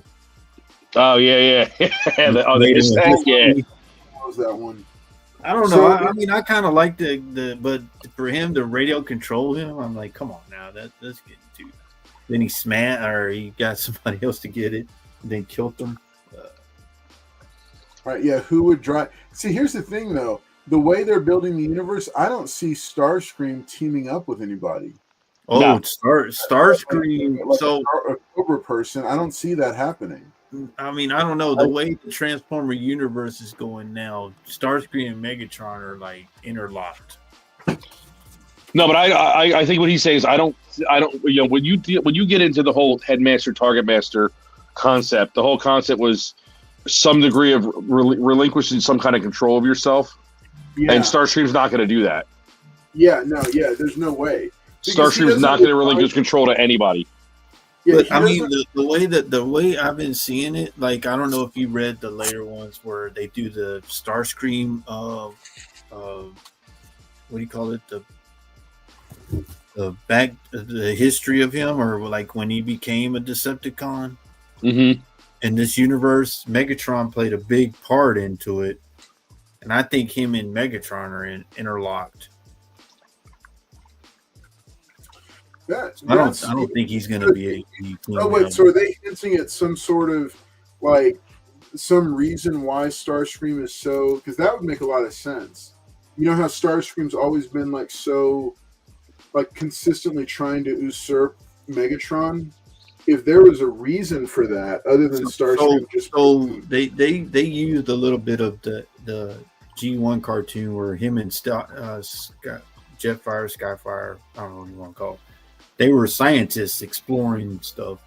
I think they used that integration, but there is a flashback where Megatron tells him to kill the Autobots because they didn't want to join up with him. I don't know if Chris read it. I didn't want to. Yeah, no, I read that. Yeah. So it's like he. So if you didn't read, I don't want to go further than that, but it made it seem like it makes sense because Megatron controls Starscream. It's like wow. When I read that issue and seeing what he did and just transform and then to kill them or tell him to kill him, It just was crazy. Like you could tell he turned and became the Decepticon. He didn't want to kill. He didn't want war. So it's like, oh, okay. So they're exploring a little bit of his science, non-war type thing. So I thought, they never gave you any insight into Starscream being anything other than a villain. That was the first time you ever got any taste of him right, that you see being like normal.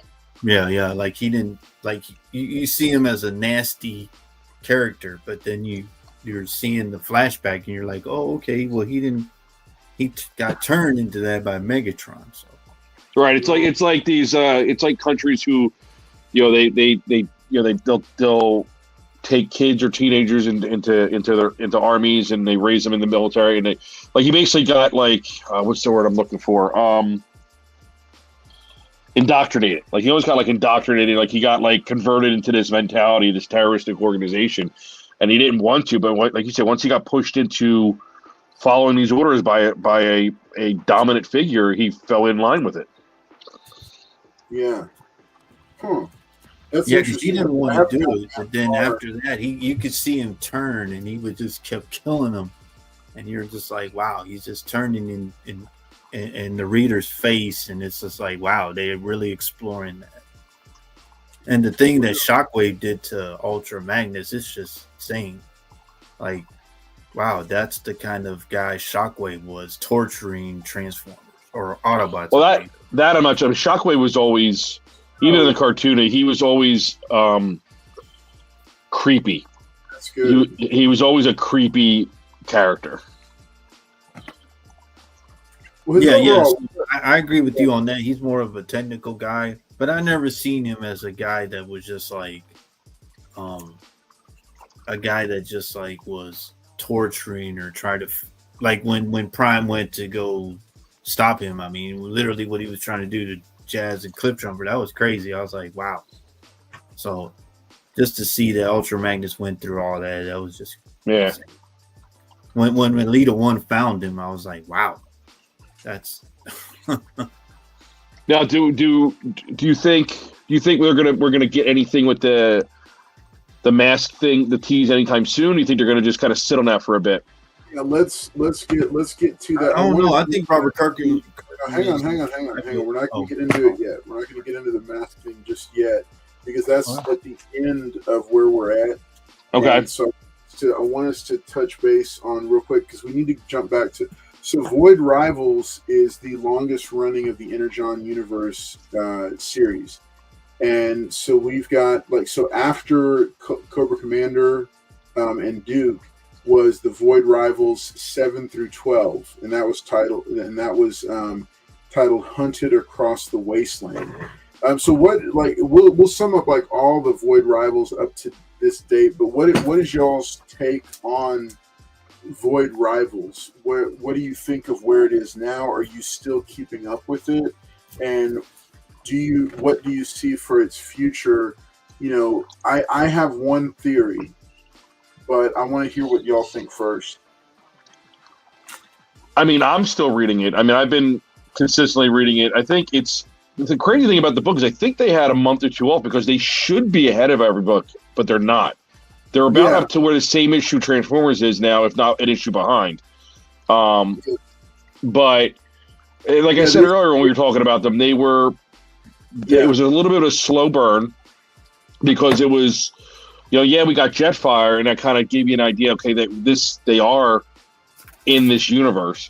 But after that, it was just, it was slow in regards to how it ties to the bigger picture until I'd say the last 5 to 10 issues. The last 5 to 10 issues, it really kind of took off where it's like you start to see the quintessence, you start to see Springer and Hot Rod, you start to see much more of a link to the Transformers, the Cybertronians, all that stuff. And now with some of the developments in the most recent issue, with who's at the center of their planet and everything like that, it's like I said at the beginning, I think that this book, with being, and it makes perfect sense that with it being an original intellectual property of Kirkman's, it's the perfect book for it to be at the center of all of it. Like you see it's linked to Transformers. You see, it's linked to Cobra now with Cobra Law out there. You know, with Pythona showing up in the book. Like it's starting to have a connection, and it's the meeting ground for the other two books, whether it realizes it or not.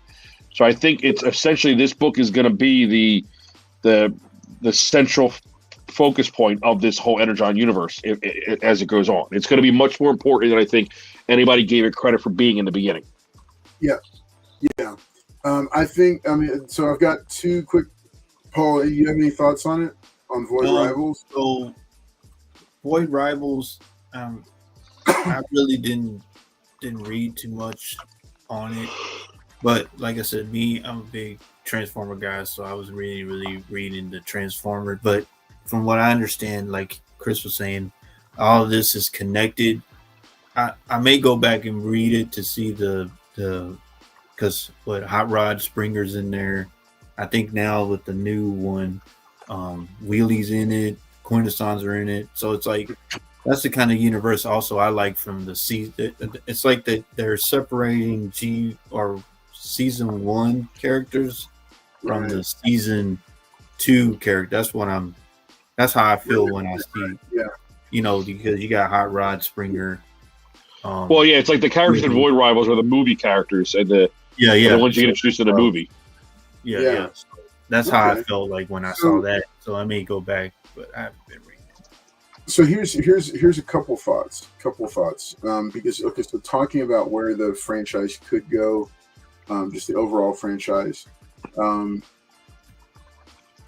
I like that they're using it for kind of the interstellar portion of the overall universe, but I still wonder if somewhere tied in there, and again, remember we're going to get into the revelation from the Free Comic Book Day for this year, but what if? Well, I guess there's two other properties that I could see being added to this overall mix. One of them they just dropped that it was, and I'd suspected it like since the very beginning, but they went ahead and they did it. I think they did it right, and they're just now sprinkling it in. They'll build it out, right? And we'll get to that in a minute because I know y'all both are going to have stuff to say about that. But here's just wild hair kind of thought.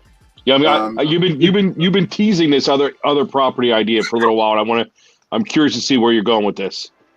Yeah. So, could you ever see a world where Void Rivals led to the introduction of Rom the Space Knight? What?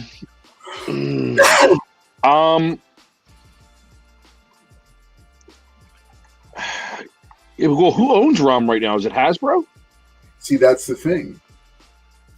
It's the same rights holders as Mask. So then it's Hasbro because they're the same ones that own. Because that's why Marvel can't do anything with Rom for long. I mean, they recently had some covers where he was on it, but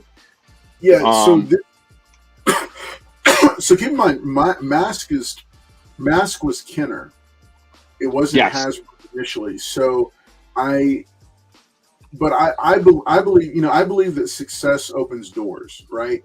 When you launch a new comic series and it's just blitzing comic shops, selling out consistently, strong quality, just keeps building and growing, that opens up doors for somebody from Skybound to reach out and say, hey, what's happening with the comics? You know, what's happening with this character, this IP? Or maybe they even had it locked up before they even launched this because these were both dormant properties. And the thing with Rom is, remember, Rom is one of the characters that was pulled in on the Revolution crossover series, which was Transformers, G.I. Joe, Mask, and Rom, right? And so my thought, and he ties in because he was originally an action figure spin-off comic character. That was supposed to be. He didn't, go anywhere near what the other were. And then they've tried to reintroduce him because remember they had that short-lived in the early 2000s, the short-lived Space Knights series, and they had the Marvel Space Knights books, yeah.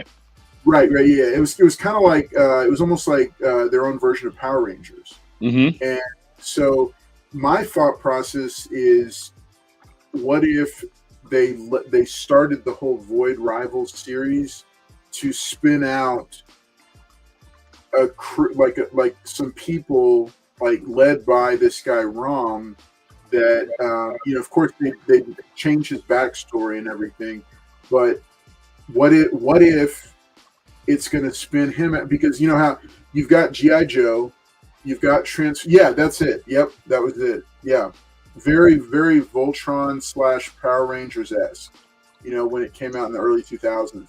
So I'm just spitballing it because like I've been like kind of picking up some of those IDW. Okay, yeah. So he's saying Micronauts are visionaries. Yes, I would just love to see visionaries, but the problem is I think that's also a rights. I think those are a bigger rights mess than ROM, and IDW as recently as 2010. Had the ability to publish comics with ROM as part of this shared universe. So I think, again, if you're looking for properties that would naturally, that could fit into this universe, that you could get the rights to start with, obviously G.I. Joe, obviously Transformers, because they're the two big ones, right? Thundercats, Silverhawks, Dynamite has grabbed all of those. Right? Yeah, Dynamite has Silverhawks. I was wondering about them. Yeah, they've relaunched Silverhawks. They've relaunched Thundercats.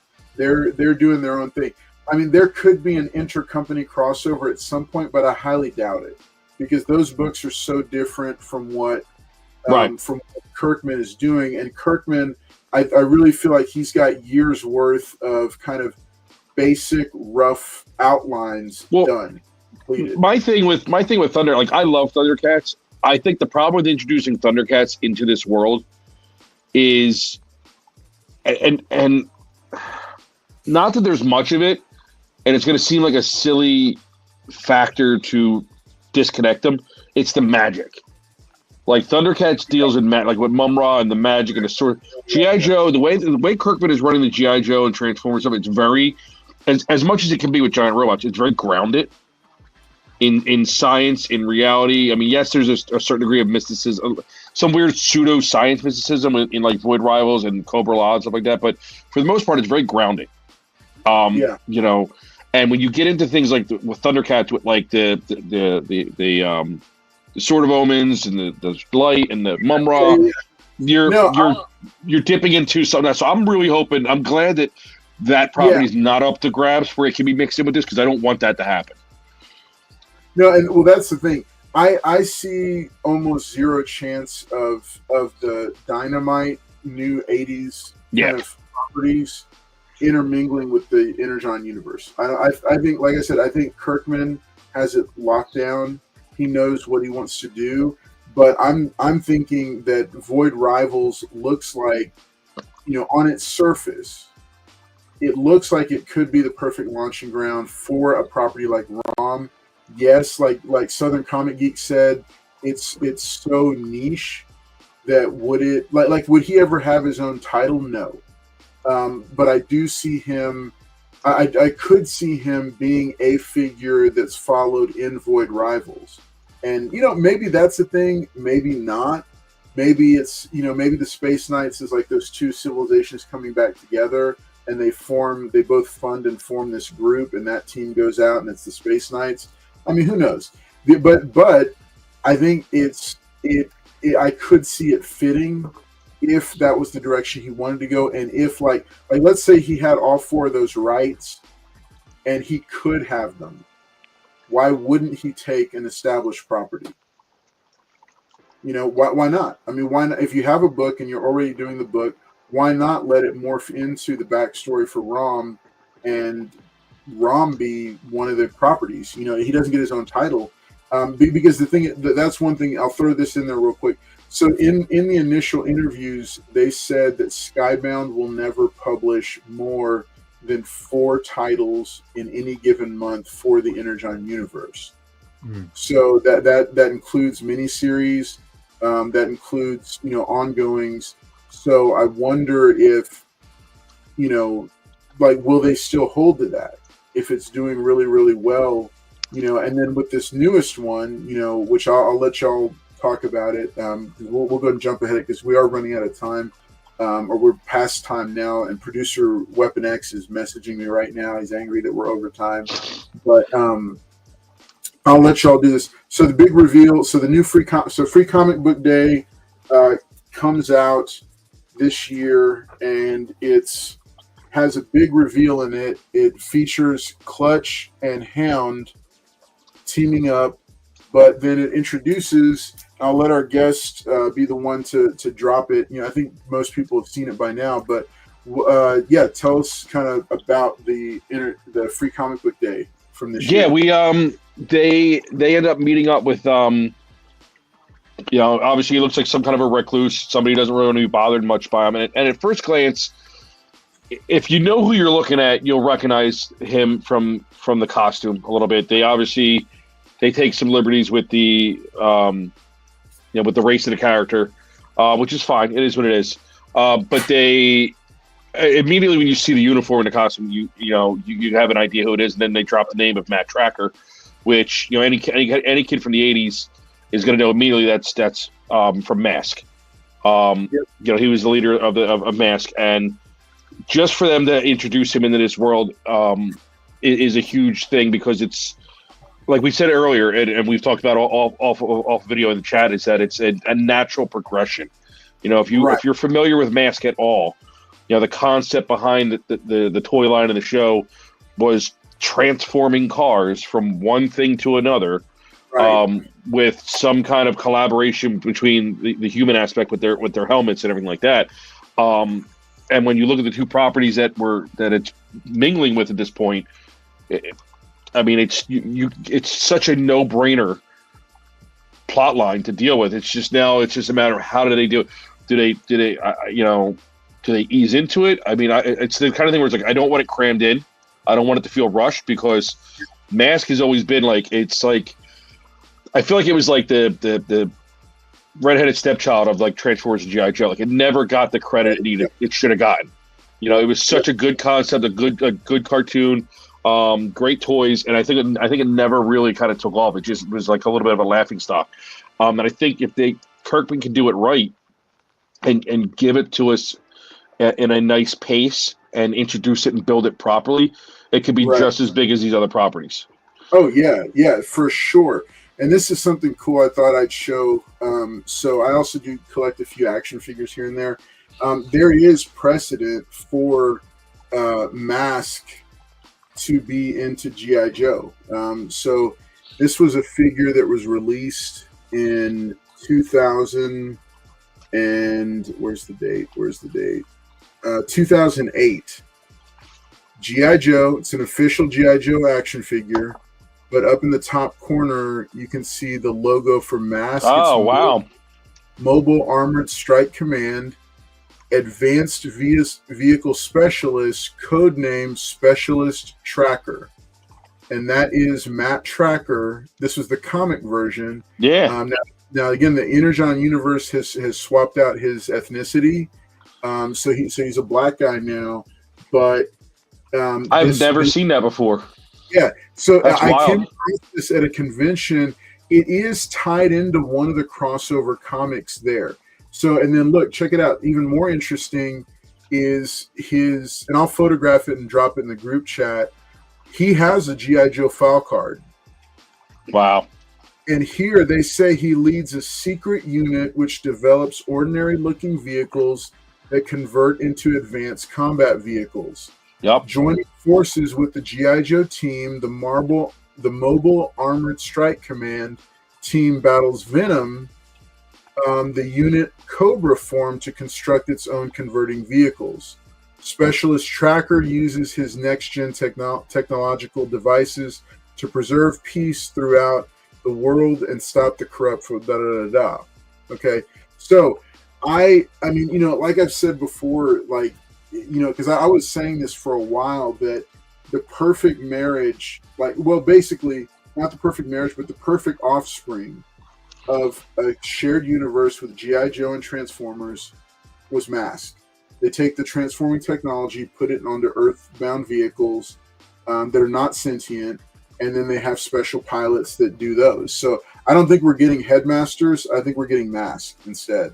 Right, and that's what I said earlier. Like, I think headmasters and target masters, like, it was. I mean, they were obviously marketing plots back in the day, but the mask is the more, like, not realistic, but it's like it's the less cheesy version of a headmaster concept. You know, of like a human aspect being, like, you know, mixed in with the machine, but not a sentient machine where you're like, it's not like a mind meld type. Like, it's, I think if for them to avoid going down, because the thing is like I said, the Energon books are so grounded, it's a slippery slope to fall down the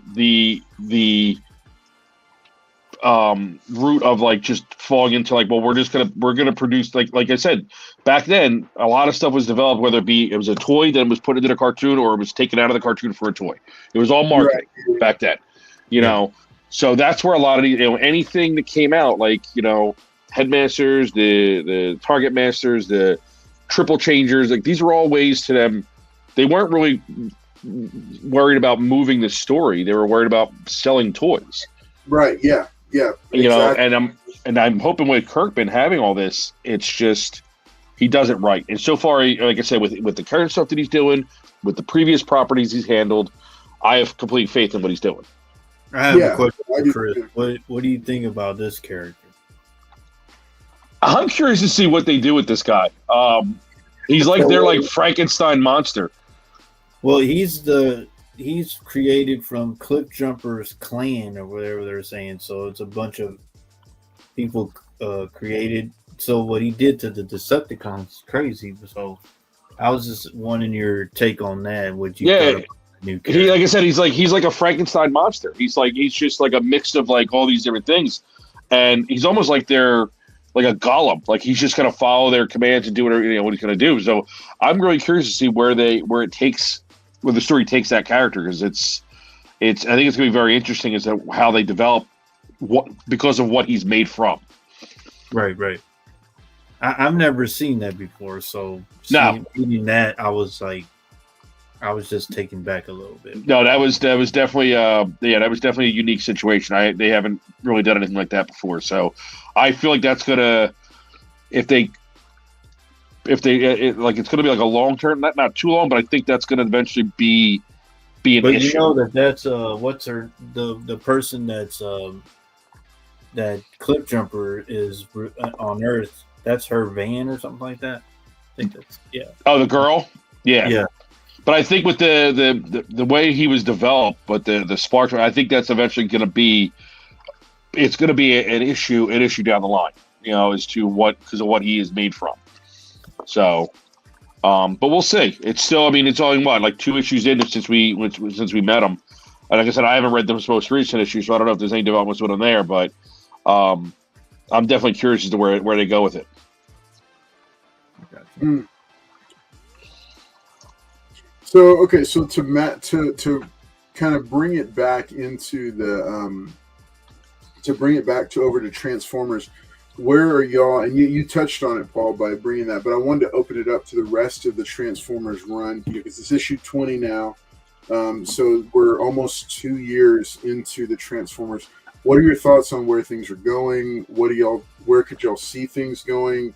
And is there anything that's happened that you wish hadn't happened, or is there anything that hasn't happened that you want to happen? I know it's a lot. The Chris goes, yes, on here. Well, yeah, you want to? Well, I mean, there's obviously things that I think we know are going to happen at some point. I mean, it's inevitable. Like with any major character franchise, you're going to see the big bad. Like, if you have a Batman story, you're going to see Joker eventually. I think eventually we're going to get some aspect of Unicron. I just hope it's not anytime soon. You're going that far. Wow. What's that? I said you're going that. I didn't think you were going that far. No, I mean I think that's what anybody who's reading this who's familiar with Transformers has that in the back of their head. Like, when are they going to? But I don't think it's going to happen anytime. I think first we got to get through the Quintessons.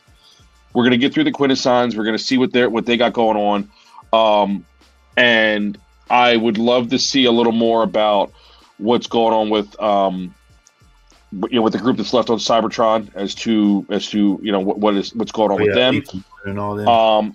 I also, there's a small part of me, like the childhood fan of me, hopes at some point we'll see the Dinobots, but I just don't know if it's so like silly to have them, if that's the right way to phrase it. Like with this being such a more of a rough, grounded, like warlike thing, like with a bunch of dinosaur ones kind of fit right now. But I would love to see the Dinobots because I was a huge fan of them growing up. But yeah, I think eventually it's going to just get down that line where you're going to start to see more of an overlap between the universes. I know Kirkman and him said don't expect any giant, huge event crossover anytime soon. I think they're going to stick with a lot of the background crossovers, the very mild overlap and interaction between the two. You're not going to see any kind of major like crisis event type crossovers for it anytime soon. But I think down the line everyone's expecting Unicron at some point, and I just don't. I wonder. I'm curious to see how eventually Kirkman would handle that concept. I wouldn't be surprised if you hear the name drop sometime in the next year, but I don't think you'll see the character anytime soon. Interesting. I don't think Kirkham will kill Optimus Prime. Oh wow! Yeah. No, well, yeah, he's his Rick. He's Rick. Yeah. Let's see, Grimlock. We're all winners. Just being here with Carlos and friends. Nice. All right. Yeah. No, we do need to do that second giveaway. I know, folks. I know y'all been hanging in there waiting for it. This happens sometimes, Chris. We get going, and then the second giveaway gets pushed all the way. Hey, like I told you before on the side, I'm a talker, so it's been good. I'm definitely the kind of person who will just ramble on and not have any idea how long time's passed. We need to have you back, man. We need to have you back, and to over more than just way more about Transformers than Carlos does. So it's true. He does. No, I won't argue with you on that one. Yeah, will this giveaway winner be Carlos? Hopefully not, because All right, Carlos. Joker for this copy of Detective Comics number 15, the die-cut Joker mask cover. Park Place Properties. I recognize that name. Oh, I think I know that name. So good luck to everybody. Let's see. Go ahead and bring it. Okay. All right. We're going to go ahead and hit it in 3, 2, 1. Good luck, everybody. All right. Hello. All right. Let's see. Yeah. Okay. What? All right. Chris, we do redo them, but this is Paul's greatest moment right here because. All right, Carlos. You got 4 minutes to claim your book. All right. Here we go. Again. In 3, 2, 1. Wait a minute, Carlos. There we go. There we go. Let's see who the winner is. There you go, Emma. Tell him. And every time.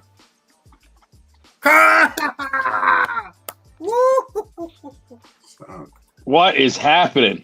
Carlos. No, it's because I put the hashtag on all 3 platforms, so it enters me in there. Here we go. All right, 3, 2, 1. There we go. Right. Let's see. Now Paul loves it. Paul loves it when when my name comes up in the thing. It does happen. All right, Mary Jimenez, you and Raphael. Looks like y'all are going to take this copy of Detective Comics number 15. This is the Joker die cut. Remember, is it Detective or is it just Batman? Isn't it Batman? No. Is it Detective? It's a Detective comic. Okay. Yeah. Number 15 from the Death of the Family storyline. And this does have a die-cut mask on it. So congratulations to Mary Jimenez. I don't think Mary's there. I don't see her. No, she just popped in and she said thank you. What? Yeah, she's there. Yeah, Mary wrestled Carlos' book away from him. Yep, she did. She sure did.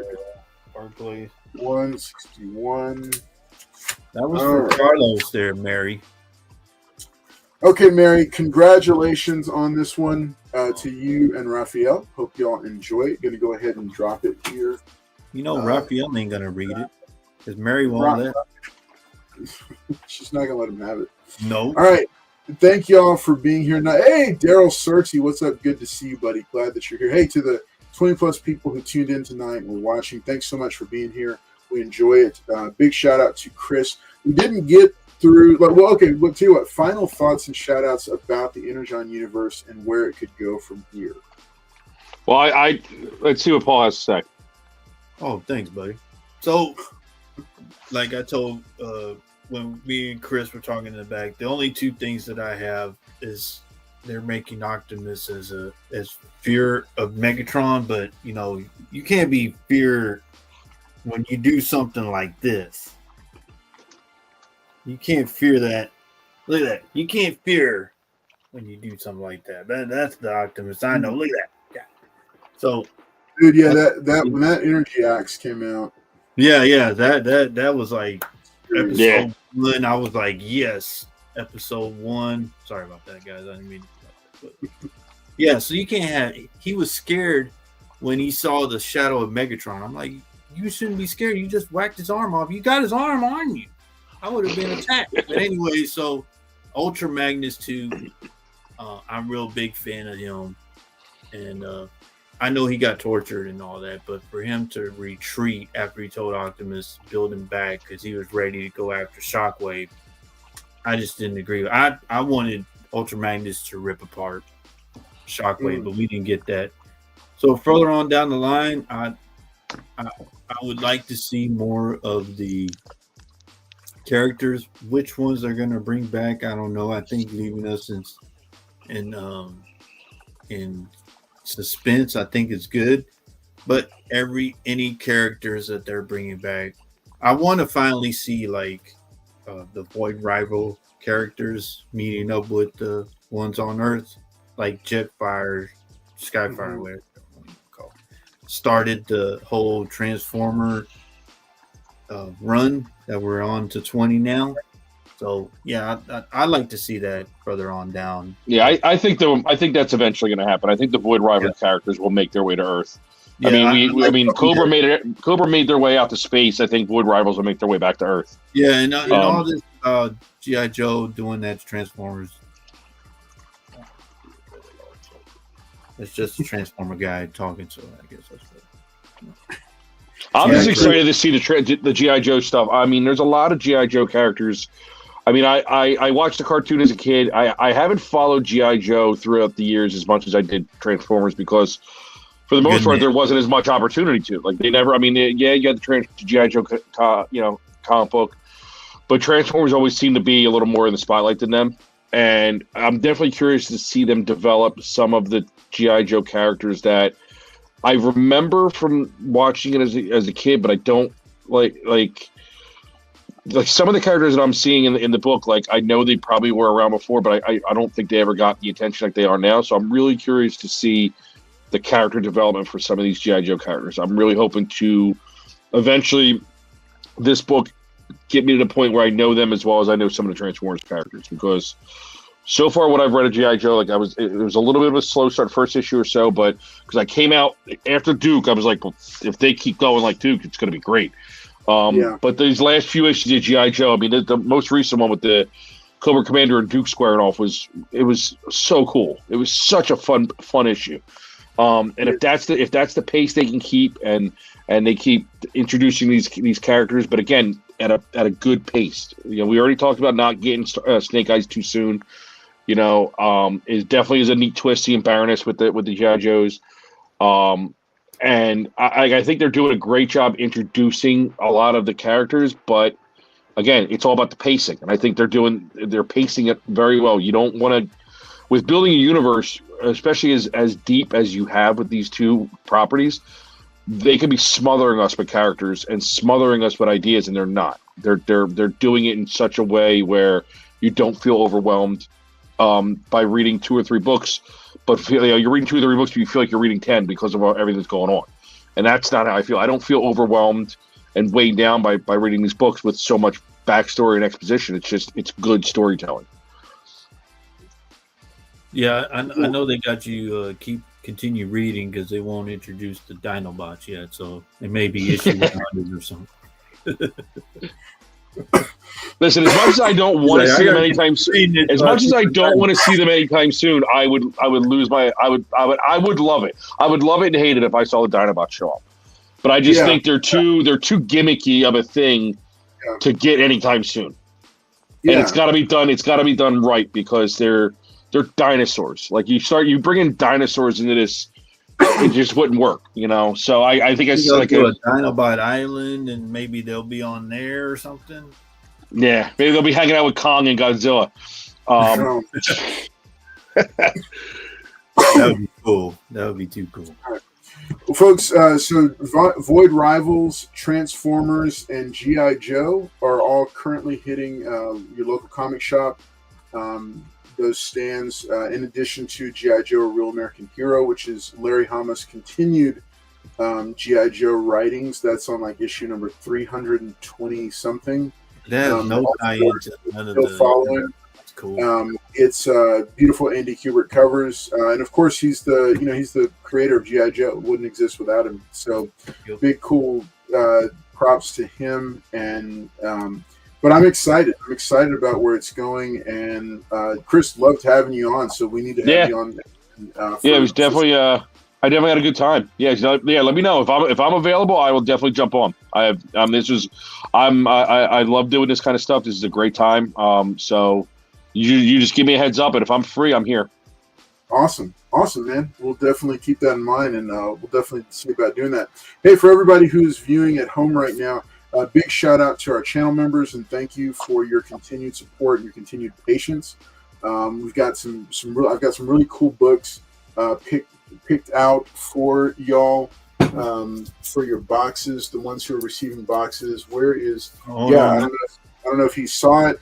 El Green Machine had asked for this one, so was able to snag a copy. Also, big shout out to channel sponsor Lone Star Heroes Comics and Toys. Remember, they've got 3 convenient locations here in the greater Houston area.